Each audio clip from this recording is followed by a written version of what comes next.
vanoye vasova novaye vamukuna vakavona department vakavita izoitwa novenda izo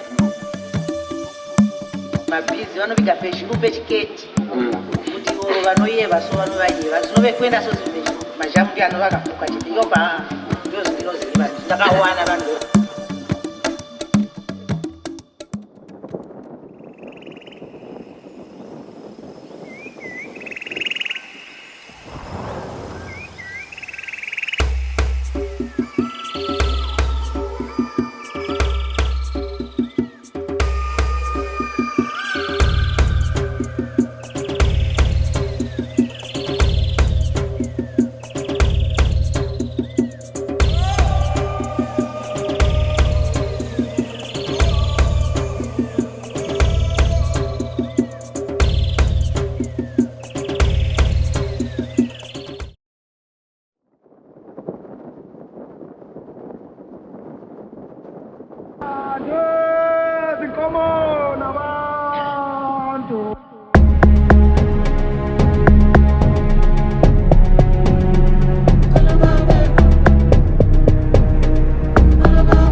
mizano yechikalanga vana vakavelovogwa kulongwa dzisukwa vanhu venda venopiza vukwe ikoko kunotogwa mwana enolovogwa noti chechikalanga chanasi chinovuya kwakaihaipindisedzaudisa mari chachisipo pakusipo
All right, hi. So my name is Gilmore Qhawe Khumalo, obviously known on the streets as Gilmore Tee.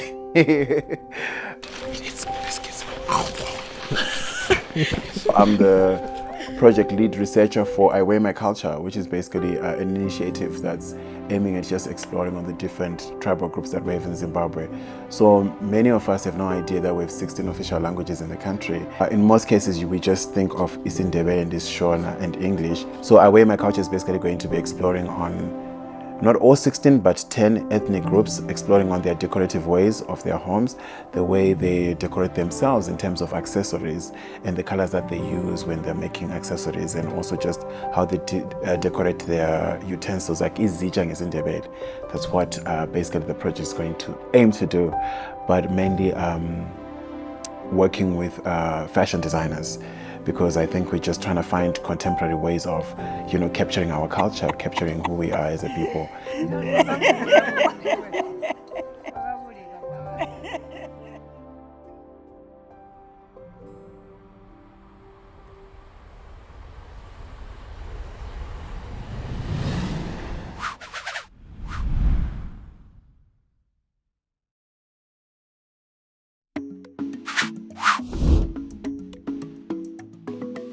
My name is Fungai Musorosa. I'm 23 years old and I'm a fashion designer based in Zimbabwe, Harare. I mainly focus on avant-garde. It's really a mixture. Avant-garde, I don't really have a specific genre actually. I just do whatever I'm feeling in that moment. So I design for everyone and everything. My expectations when it comes to IWMC Culture is, I guess, just fully immersing myself in the culture that I receive. Yeah, I'm really excited to just open up my eyes and my mind to what other people's experiences are and, how other people are living. My name is Shangani Nziradzemuka. I am 24 years of age. I want someone, when they wear my clothes, to be unique, feel unique. You don't want to pitch up at a party and someone is wearing the same dress as you. So I've made it a mandate to be different. I would like to learn more about the different aspects of Zimbabwe and its diversity. My name is Margaret Matambo. I'm a Sotho girl from Gwanda, based in Bulawayo. And I started my brand called Dintle Threads. It mostly focuses on casual wear, but also with a hint of traditional. When I applied for the program, my initial thought was mainly focusing on my own culture, designing for myself, but when I got into it and actually read through it, I'm seeing now it's mostly about learning about other cultures and giving awareness that there's other cultures around Zimbabwe as well. So I'm just hoping it's going to be educational and eye-opening. So also hoping it's going to be fun, because it's a process of it's fashion, it's artistic, so it's going to be fun. So for me, mostly just educational and enjoying every moment of it. My name is Nakai Kajanje and I am from Nyanga and I'm 26 years old. I know deep down that it's a project that I think the country needs. Those of you who know me know my frustrations regarding cultural identity in the country. So as Zimbabweans, we don't have anything to wear culturally that separate us from the rest of Africa. We're always copying the rest of Africans. So it would be nice to have something that represents our tribes in Zim. Hi, igama lami nguNoliwe Mhlophe, Bridget. Mina ngivela kwaNtuthuzi Tonga, Zimbabwe. Ngile clothing label yami Noli B Designs that does traditional outfit mostly. I love making men's shirts, but I also do women's clothing. I was really excited about this project because I've been looking at Zimbabweans and seeing how we really don't really embrace our culture. So for me, it was like, okay, sibona ukuthi wapha my cultures aphakathi, and how are we going to go forward as Zimbabweans ukuthi sithini celebrate our cultures and different cultures, and I'm really looking forward to learning a lot of things. My name is Yolanda Ngwenya. You can call me Yoli or Yoyo. I am from Bulawayo, Zimbabwe. I was born in Zvishavane though. I'm 28 years old. My brand name is called Baka. As a fashion designer, I focus mostly on women clothing. I like to bring the art in fashion basically. So I do mostly haute couture and ready to wear. My expectations, first of all, is to learn more about my actual culture. You know, I mean, we're at a point in life where we just know the tribe name, but then we don't know really where we're from and what we're actually supposed to be doing. So I'm expecting to learn. Hi, my name is Shinga Matima, and I am a 22-year-old female living in Harare, Zimbabwe. I run a small consulting firm called Tujinji Consultants, and that is how I managed to apply for the I Wear My Culture project. And the idea and the inspiration for the whole thing was just motivation from Gilmore and other members of the Paper Bag Africa team, just to sort of learn more about Zimbabwe and the different tribes that constitute the majority of the Zimbabwean population. Also just to learn more about fashion design and to learn more about other fashion designers' processes, and just to learn more about how different people work, and yeah.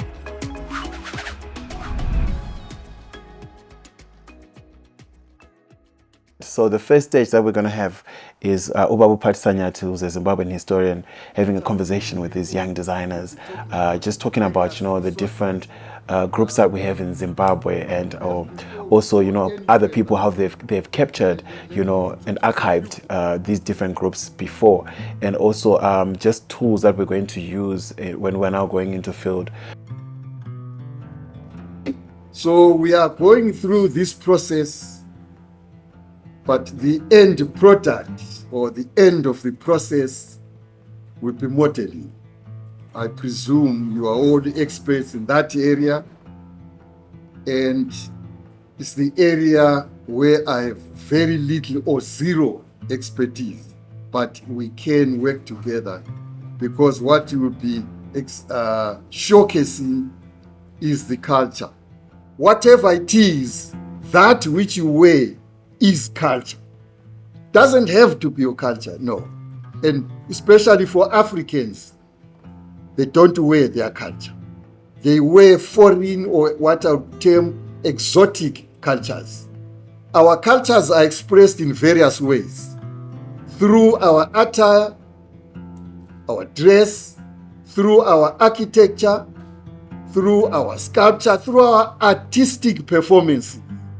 So for me, there was a time where he touched on a few tribes and their motifs and symbolisms, and actually like got into them, which made me realize that as Africans, or as an African, like we don't really know ourselves, or like what these things mean, or like what they are for. A Tonga person could be wearing something.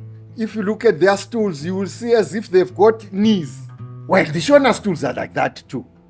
But in reality, that is a chevron. And remember, a chevron is really a triangle. There's a lot that we have been taught, that there's different symbolisms, different meanings of different cultures, and what we should look for or look out for in our research. Each woman has a triangle. When those triangles are joined up, they constitute a chevron pattern. Now, we included the image of a woman so that you see that the triangle is actually marking that part of woman where there is hair womb. Because that's the most important part. I learned a lot about how women differ from men in terms of culture, the different symbols, and I heard about some like carry and the organ, how it represents the male organ. Sorry to say this, but yeah, I think this was an exciting session, and I really learned a lot about also different elements, the rhythm, movement that you use to incorporate in fashion. Nje. When you look at this, if you were to measure from end to end, from this end to that end, it's the same distance. And when you craft, now you design, those are the things to think about. It has to be uniform. There is uniformity. That is the rhythm. What I've taken from the workshop is that the research needs to be thoroughly done so that the product can look as authentic as possible. Remember, the ordinary person will see color, will see artifacts, will see symbols, but will not see rhythm, will not see movement.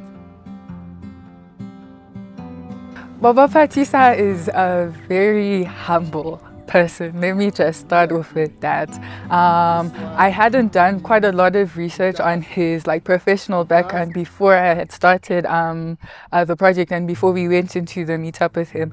But after it, I think that's definitely one of the very first things I can say about him. And he has a wide range of knowledge, a wide range of opinions on the different tribes, and that's going to be very helpful on the work that we're going to do on the project. Ubaba Patisa, he knows a lot more than I actually expected. I mean, obviously he knows a lot, but I actually did not know that we're so many tribes in Zim. And I did not know that Shona had so many tribes within the tribe. Whoever are going to be dealing with Shona are dealing with a group that is now quite big, but sharing the common origins. As distinct, the Ndebele will be different. There's no doubt about that. The Tonga will be different. Uba Pasanyat is a pool of knowledge, is an ocean of knowledge actually. And I think it's such a privilege that we actually get to talk to him, to have a conversation with him about, his work and how he's been capturing history and also just tapping into him. So just after this, having a conversation with Uba Pasanyati, the designers now have to go into the communities now. So everyone has been assigned a tribal group, which is, I think some of it was received with so much excitement. Some of it was like, oh, I'm receiving that tribal group. But that's the point, because the point is, you're not going to get your group as a Ndebele person or as a Sotho person or as a Tonga person. The idea is to also learn as a designer. So you might be a Sotho girl, but you're getting the Shangani people. The idea is for you to also learn about the Shangani people, because when we say, do we know who we are as Zimbabweans, I'm not saying you as a Shona person, as a Manyika, as a Ndebele, as a Xhosa, but I'm saying, do you know who is Zimbabweans? Who constitutes Zimbabweans? So now they have to go into the community to look for information on, the colors that each group has, to look at how they decorate their homes, to look at the beads that they use, the natural dyes that they use, and then that is what they're looking for. That is going to inform their sketches and garment construction.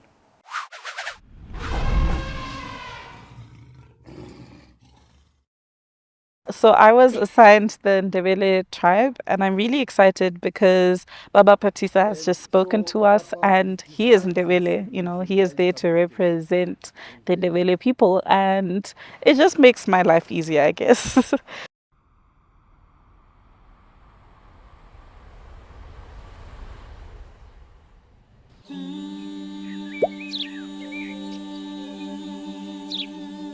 It is also a bit intimidating because I don't know much about the Ndebele culture. I do feel a bit bad. I feel ignorant, really, because, these are things that I should have learnt about by myself. But here I am, here to learn.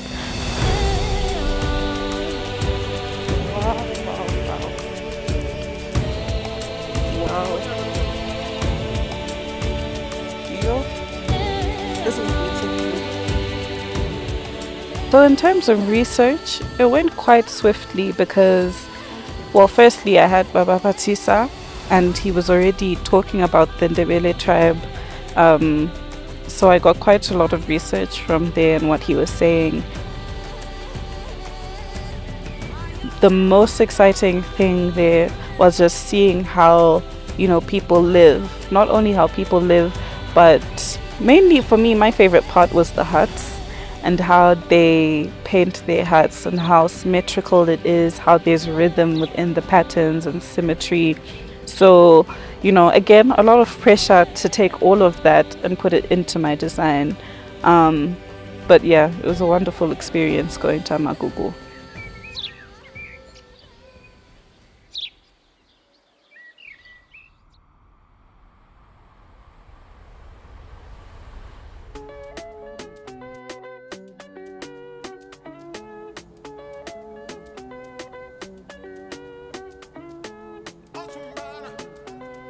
Well, all I know is that they wear those conical hats and the blankets. That's what I've known, but I don't know what the Zimbabwean Sothos wear. So I think I'm looking forward to doing more research on that.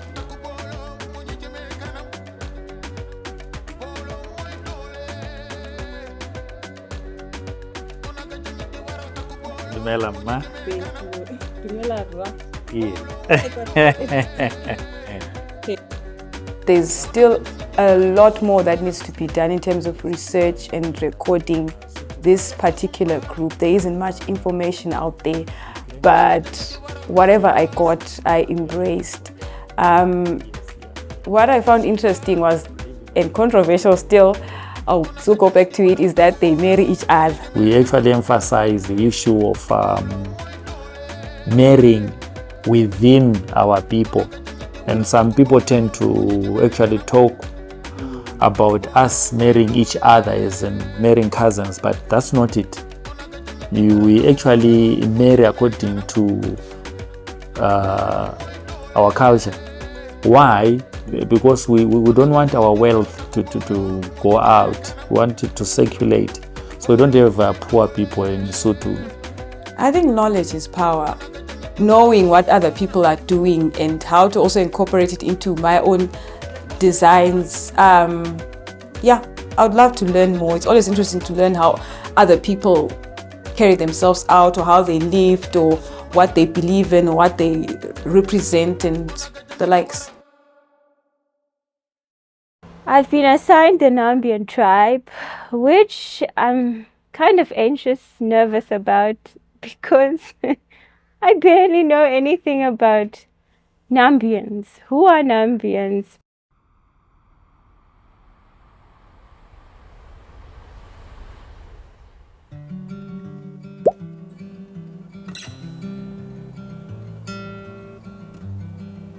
When we went to the Nambya site, while I was doing the research, it was nice because the people were welcoming. The language, the Nambian language, like Chini, Shangwe Chini, Isinalangu, Ndowi, Shamain. So it's something that I attained because I now can speak a little bit of Nambya. So I fully did have an expectation that I was going to find a lot, but it's also a group that's very tiny. So I just found what was the most important, which was the dyeing process again of the Nambian tribe. That was something that really stood out to me personally. In their culture and their way of living, something that really stood out to me was the men and how they are separated. They don't mix in the same room. Varume vanogara kwavo, vakadzi kwavo. And it was really interesting to figure out, because in our household, or in the modern household, you find out that family, you eat together. But because the men would sit in where they sit, they would sit on specific stools that are only set by the elders, but vana vanogara pasi. So that hierarchy of mukuru nemudiki and them passing down the lineage to the younger ones and the young seeking wisdom from their elders was something again that was purely interesting. With the women in the kitchen, Nima baskets out, it's also just not a form of getting food, but it's a source of income and empowers the woman to get something beyond just being in the kitchen, but also making money for herself. Mafuma nsangwa mafuma tumyo tuwala pe kana munweti wabige tipoti biga zungu tunanga tutebe so mafuma mtengesa ndo kuti uwane kamari unokawana kupima mali hapana. You know, the duties of being in the household kitchen, it's kind of normal in the African culture, but for them, even in their own culture, the Nambian culture, they still push for that. So it's something that was so dear to me as well, because it just made me feel as an empowered woman.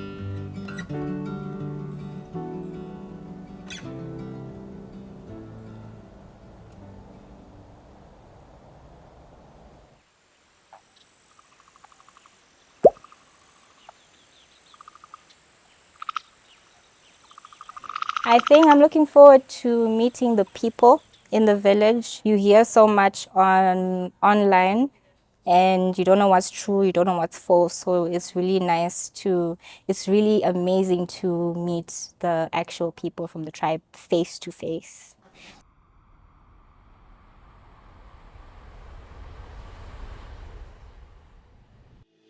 I met an elderly couple called Mr. and Mrs. Ngwenya.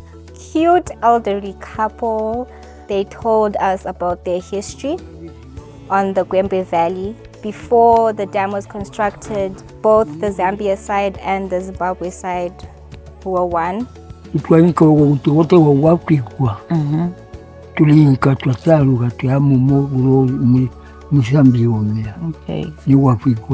Okay.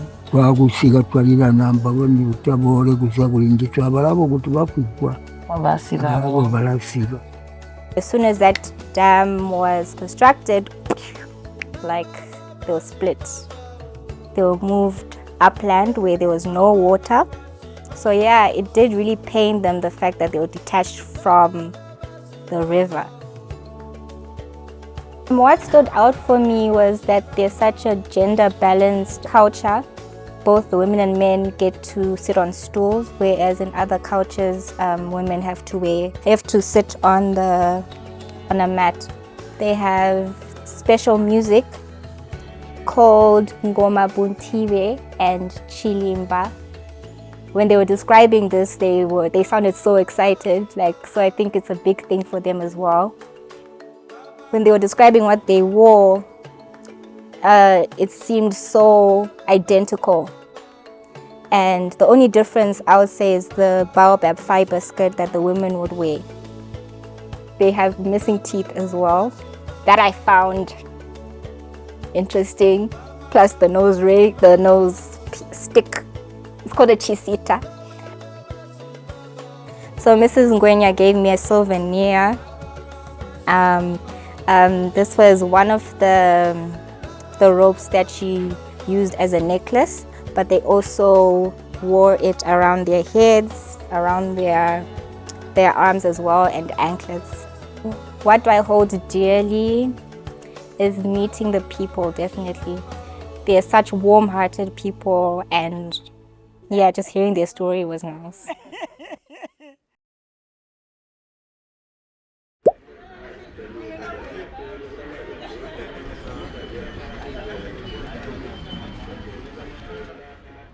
I had not expected to get my Kalanga.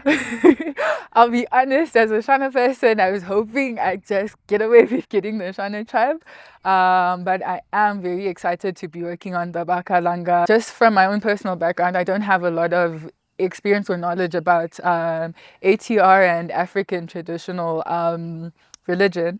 I understand that the Kalanga are very well known for their ATR practices, amongst other things. So I definitely look forward to doing quite a bit of research on that and learning more about the culture in that sense.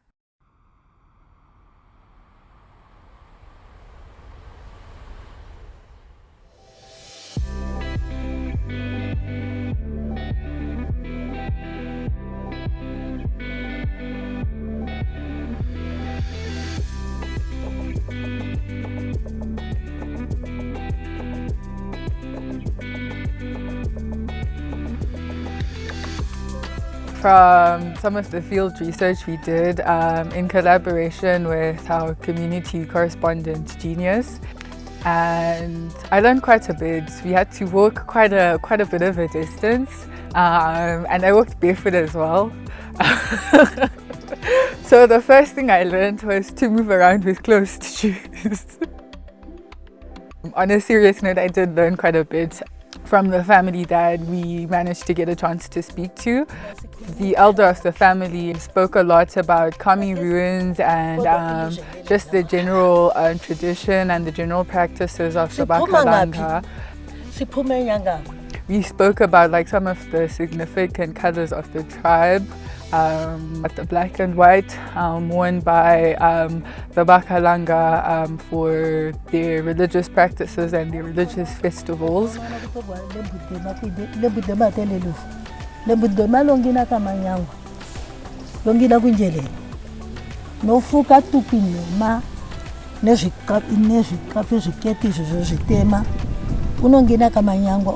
huge discussion about Mali, also known as Mali in the Shona tribe. Their culture is I would like to describe it as graceful. You look at some of the pillows and the stools that they make, and it's very like dignified, very graceful, very elegant. But the idea is that female members of the tribe will sit on like a mat that her husband has managed to make for her from like animal skin, and the male members of the tribe will sit on like a very small stool. Like the stool is like about this size, and just like the interaction with the family that we did manage to speak to was like a completely, totally not completely different, but like a new layer or like a new facet to the interpretation and the research that I had managed to do.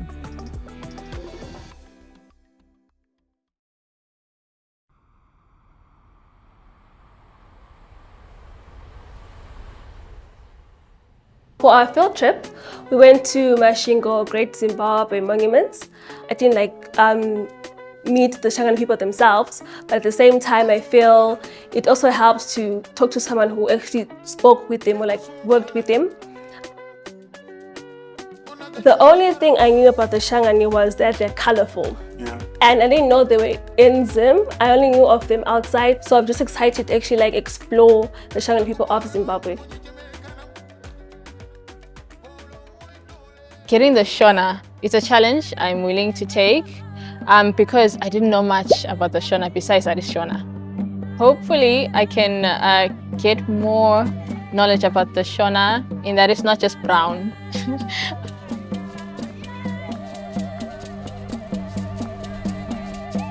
From the Shona we get the Ndau, the Kore, there's a Zuru, and the Manika.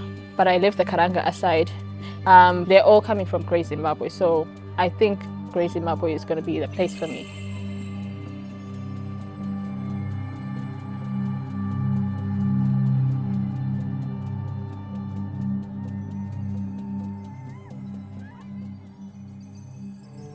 I think, well, the structure, I mean, have you seen it? It's Great Zimbabwe. I mean, I think that's what everybody takes away from Great Zimbabwe. The stones, that is still standing. After all this time, it actually is still standing. The colors from the stones, I think that was interesting. There are some stones that were, I don't know if there was mold on them, but then they were molding in such a very weird and very funny way, which was nice because the colors that were coming from the mold were what I was researching on basically, and it was so interesting because I was getting a lot of brown, white, and black from the mold. I think I have more ideas now than I had before, because now I've actually seen the place that I was studying or researching about.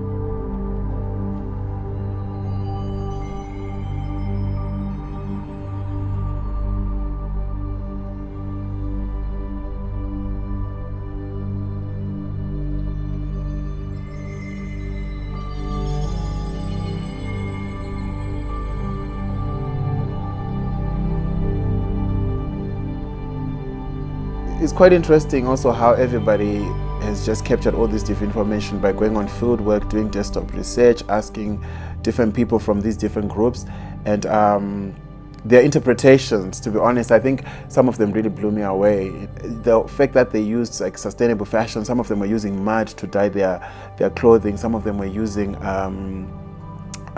grass, some of them were using tree barks or tree roots to dye their clothing, and just, you know, you look at it and then you realize that, you know, whatever that you do as an artist, you've got so many ways of interpreting, you know, whatever that you would have captured as an individual. So there's really no boundary to say, or a roof to say, you know, this is where you go when you're interpreting or you're telling a story. So I think that was very fascinating, because then you have someone who's not from that tribal group capturing the, you know, the tribal group in their own unique way. It simply means that we can see the world with our different eyes, but does it mean that the world is only your world? No, it means that everybody else sees it as a beautiful place. And looking at the designers, I think they did an amazing job in terms of capturing that. It's not what I would have expected, but it's always nice to see their perspective and their point of view when you're looking at how they put their outfits together. So very excited with a lot of them, very shocked with some of them, but ultimately, interpretation is really important, and I think also it touches on giving people a voice and allowing them to say what they think and to say how they think and to paint things the way they see it from their point of view. So that for me was fascinating.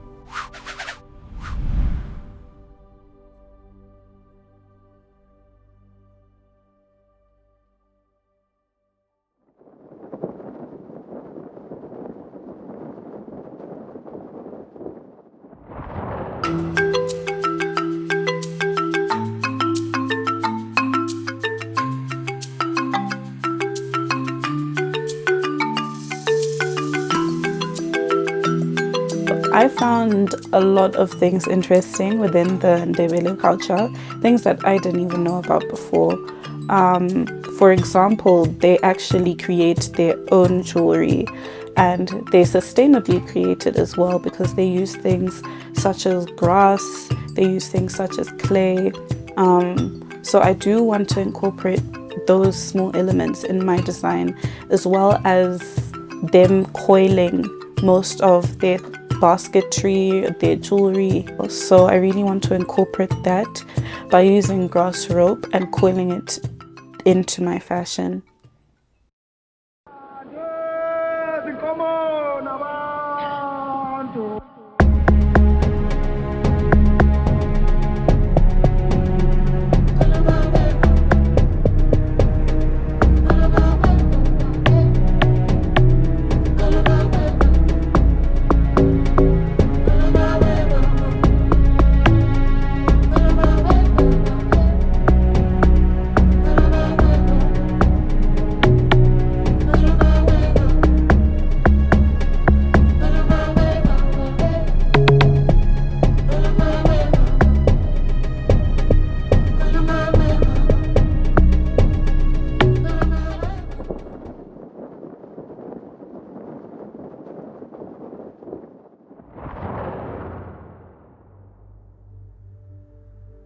When I spoke to Dr.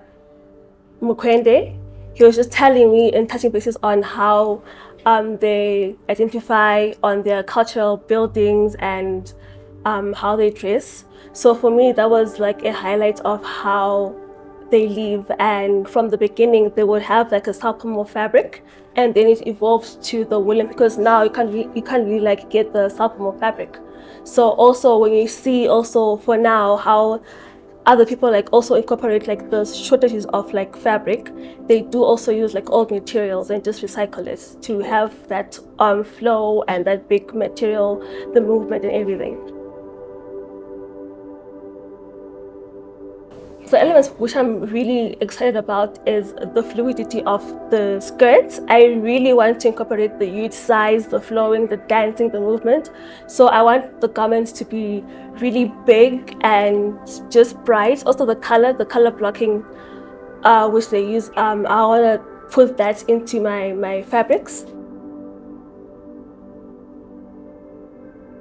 I want to do my own printing.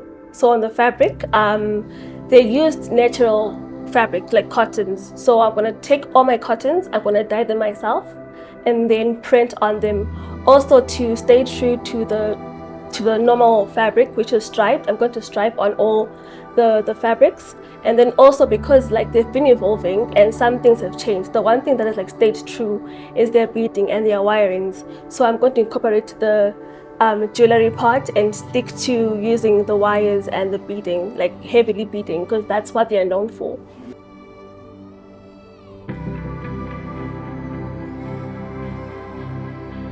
With the Shangani people, what I found out is they are mostly known as the people who dance the shibelani. They are seen with their skirts, which are deeply gathered and highly colorful.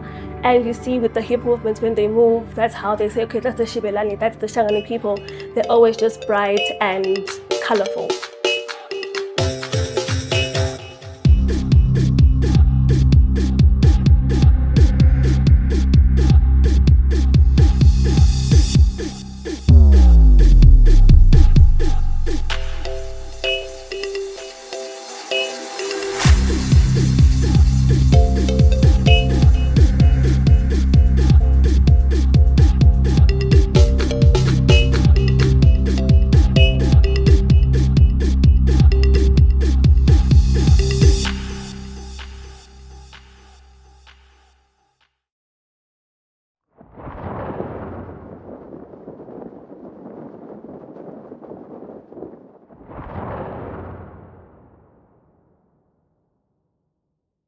I have two.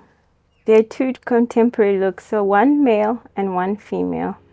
I decided to do two, male and female, because they both in the Nambian culture are very important. So on the women's side, in terms of design, in terms of the field trip, they specified that their not favorite color, but their main color is black. We have beads. Beading on the women's side is important because this is what represents the Nambian culture. They bead, they wear, that's the type of jewelry they wear. When we went to the Chisuma village, we found their baskets. They had a different type of design. Some were finished, and I really wanted to take the unfinished part of the process because I believe in the unfinished product, because that's where we see the beginning and the start of these things. The houses, they paint vanupenda nedaga. So I decided to dye the process with daga. So you probably see that's the sustainable element that I'm bringing to the looks, where I am dyeing nedaga because it's important with the women. The thatching is something that I will incorporate in the men's aspect and design, because they were the ones that I found out that they build houses. The thatching again is also another sustainable element because it's coming from nature itself. So that relationship between human and nature is important.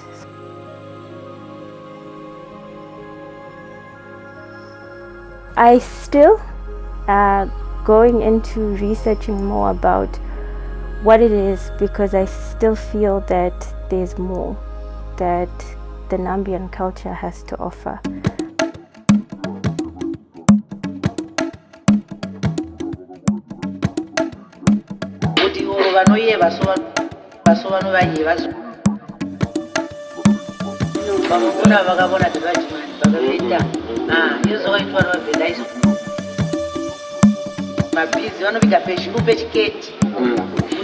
vanoyeva so vanovayeva zvinovekuenda so zvinhu mazhamudi anovakapuka chindinobva ndozvindinoziva ndakawana vanhu.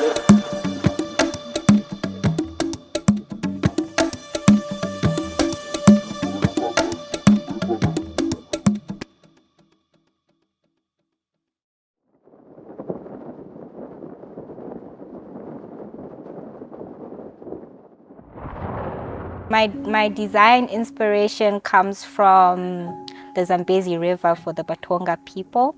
It's one of their main symbols, and I feel like it should be the main point I should tell because they have a heavy connection with it.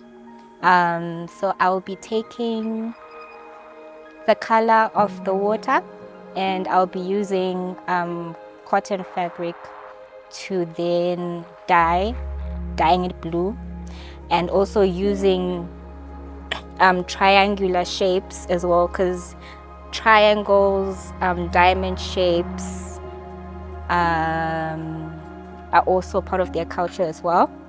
I'm also going to be using a dye, natural dye from one of their trees. It's called the knee tree. So it dyes red to like black. So the longer you dye it, the darker the color. One thing I think that I love about them the most, they were such a gender-balanced ethnic group. So whatever the woman has, literally the man wears as well. So like head bands, earrings, three different types of necklaces, armbands, bracelets, waistlets, anklets. They had it all. The women used to wear this baobab skirt. So it was short in the front and then it was longer at the back. So it was made out of baobab fiber. They would take the fiber, then twist it, and I think also chew it. Then they dip it in the tree bark from the knee tree until it turns black, and then that's when they'll dry it and then they'll wear it. So I'll be making that as well. We're getting the baobab fiber straight from Binga. Woo!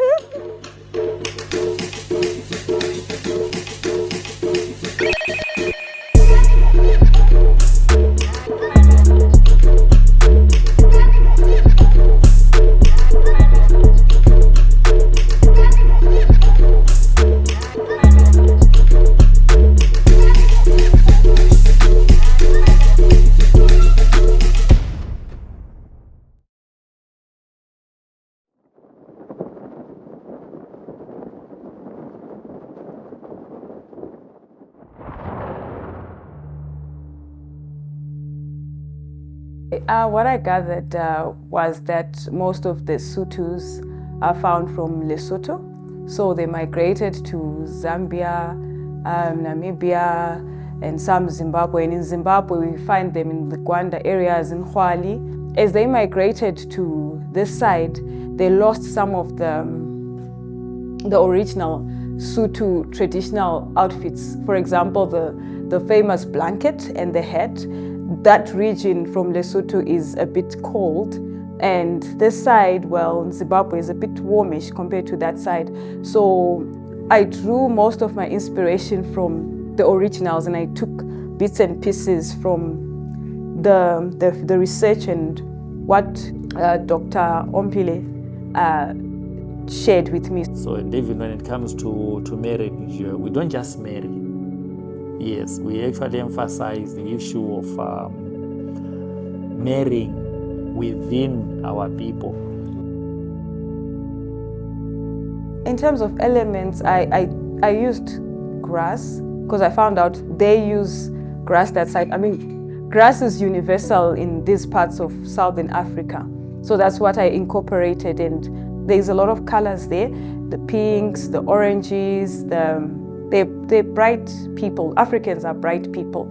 And also I try to also incorporate they're big on curvings. So I'm going to use the Ndlovu emblems. They're going to come down as a front trail in my design. The women there were also taught as they were growing up to put on certain beads at different ages, and so I'll also incorporate that into my designs to say the different colors and the beading. big on beads.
During the course of my project, I basically just chose to focus on the Ndebele shrine, which is basically the central point where they practice their religion and their culture. And this is basically focusing on elements of Mali and like communing with ancestors and that aspect of African traditional religion.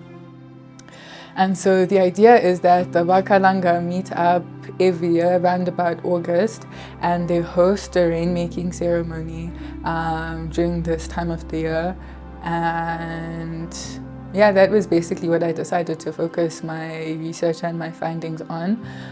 They're known for wearing black and white during the course of the festival, so those are key elements in my designs. And the black and white is usually symbolic of rain clouds and like the rain and the thunder and whatnot. So yeah, the outfits are basically just centered around like what a typical Kalanga person would sort of wear to like a rainmaking festival, a rainmaking ceremony. The vibe is basically like sensual for the females, so sensual, alternative, you know, occult, and like just a basic like ceremony type outfit. And that's also the same sort of elements that I plan on playing around with the male outfits as well.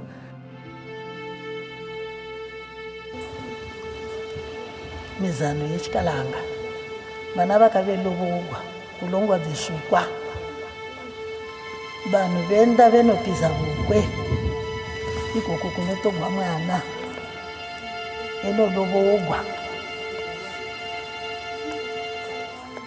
noti chechikalanga chanasi chinovuya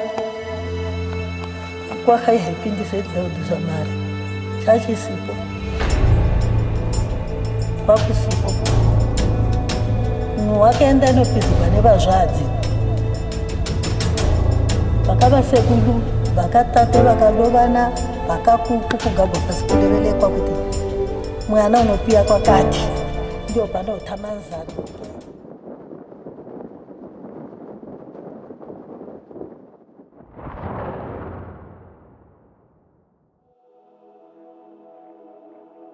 From Grey Zimbabwe, I'm taking the birds. So my two looks are about the birds. We have the hungwe, and then we have the chapungu, or the bateleur eagle and the fish eagle. The bateleur eagle, which is red, black, and white, and the hungwe is brown, white, and black. And that's a very spiritual significance in that the birds, the Shona believe that they don't only just operate in the physical, but also in the spirit. So they become a medium of some sort of traveling between the two worlds. I want to play with characters. And my main character is, of course, Nyamita, who is Nehanda. Besides her being the past, I mean, Nehanda, I think that's the most powerful and most important, if I can say, and the most famous spirit that comes from the Shona tribe, you know, the Nehanda. I mean, we've seen her also in Mbuya Nehanda, but I'm touching on the original Nehanda, the ruler of Handa. And the other character, I'm going to play with Mwari and basically his relationship with all of us, with his creation. And that's why I'm going with brown, white, and black, which is Hungwe, the bird as well. Doing my research, I found out that a lot of fabric, some of the fabric, actually they started trading with the Tonga and other tribes, but they also had their own fabric that they used to make. They used to do weaving, and they used to make cotton and making cotton cloth from their own. So I'm focusing mostly on cotton, and I'm going to use a lot of fringe because also we're touching on the spiritual. Mashavi and Inyanga and all those type of in the spiritual mediums, what they dress, they usually wear a lot of ruffles or a lot of fringe. And I'm going to be using ropes from a mop. I think it's chikorobo. The fusing that I'm using cotton fusing, but I want to play with inside and out. So a lot of the things that are going to be seen are supposed to be seen inside. Like they're supposed to be secret, like our garments, the things that go on inside in the lining, but I'm bringing them out like an open secret. We have also canvas, which is made from natural fibers, also representing the natural things that they would use this for. And also I am using recycled denim, because recycled denim uses less water than your denim that is hardened, that is coming from the factory. And I know they used to paint a lot with mud and charcoal. So I'm using fabric paint, which is natural, which is water-based. That is what I'm going to be using. Instead of printing prints, and instead of making our own print, basically, I'm just going to make my own print by hand printing. Everything is going to be handmade. Some things are going to be handmade as well. So that's what my looks basically is going to be about. It's about the birds and the spirit that they represent, and they're traveling basically between physical and spiritual.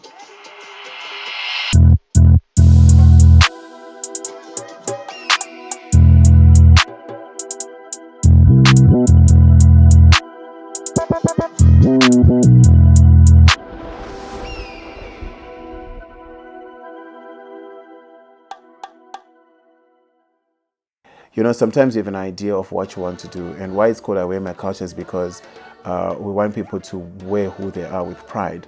Whether you are Tonga, you are Chewa, you are Khoisan, you are Xhosa, you are Kalanga, you are Manyika, wear that with pride, because there's no one else who's going to wear you more than yourself. So that's why we're saying I wear my culture. And I think the takeaway is always, this project is just, we're getting into it. Doesn't mean that there's no one else who has been doing research about that before, but we also came on board and just partook in that research, and also helping to shine a light and show how beautiful we are as a people in Zimbabwe, in Southern Africa.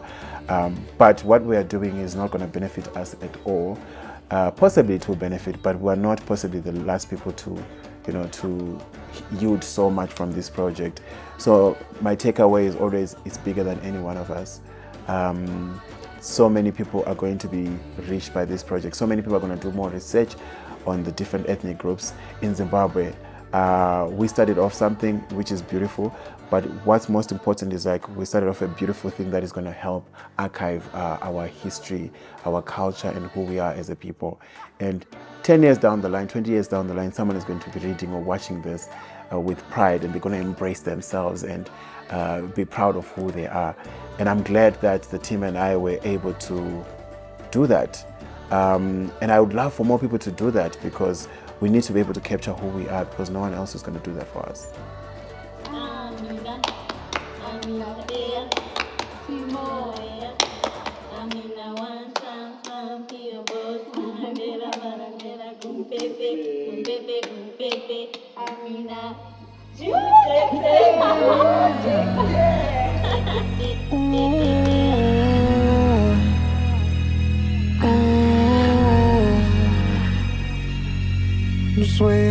Swingo with Ali, Swingo Isafi, Swingo with Ali, Swingo Isafi, Vugaksen, Kushan, Vugaksen, Kusan, Vugaksen, Kushan, Vuke kuseni kuseni trip nyana trip nyana trip nyana sip siyaswenga trip nyana trip sana trip nyana siyaswenga yeah ala wami usikwenza ithambo ngelesikhwehla ngingathanda mfly isithakazelo ilembu igeza mama scam